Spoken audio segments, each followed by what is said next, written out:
नमस्कार मोर प्रिय बंधुगण मान मु ज्योतिषाचार्य एस्ट्रोलोजर पंडित पूजक अमित कुमार महापात्र आपण मानक पुणी थे स्वागत जनाऊँगी मोर यूट्यूब चैनल वेदस्य चक्षु को।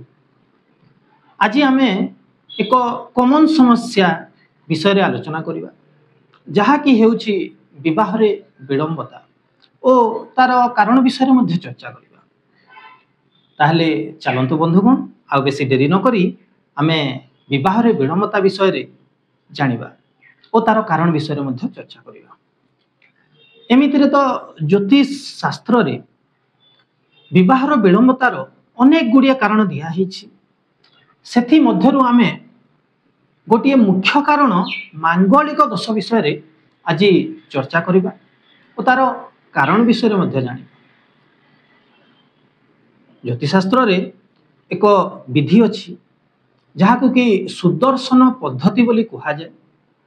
एही पद्धति रे आमे जन्म कुंडली को तीन भाग रे विभक्त करी ताकू गणना करि थाउ जहाकि हेउछि लग्न कुंडली, चंद्र कुंडली एवं सूर्य कुंडली।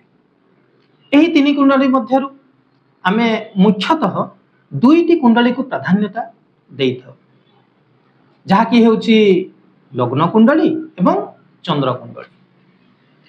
एही दुई कुंडली मध्यरु जे कोनोसी गोटे कुंडली रे हो जदि प्रथम, चतुर्थ, सप्तम, अष्टम, द्वादश आउ थरे सुनि नियंतु बंधुगण 1, 4, 7, 8, 12 प्रथम, चतुर्थ, सप्तम, अष्टम एवं द्वादश घरे जदि मंगलंकर अवस्थिति थाए, मंगल अवस्थापित थांती ताहेले एही कुंडली रे मांगलिक दोष अछि बोली धरा जाए।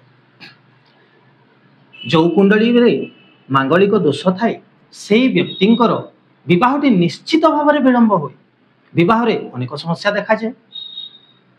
एही मांगलिक दोषर निवारण न करागला पर्यंत विवाहटी विलंब हो जाए, विवाह रे अनेक समस्या देखा जाए। ताहले एही समस्यार समाधान पाइबा पई मोर यूट्यूब चैनल वेदस्य चक्षु को आपण माने सब्सक्राइब करि नियंतु, बेल आइकन को मध्य प्रेस करि नियंतु एवं व्हाट्सएप नंबर माध्यम रे आपण सीधा सड़क मो सहित संपर्क करी एपरी समस्यार आपण माने समाधान पाई परिबे।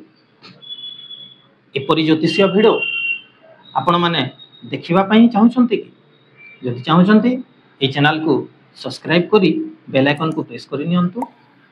पुणी देखा हेबो आ एक नवा वीडियो रे। नमस्कार।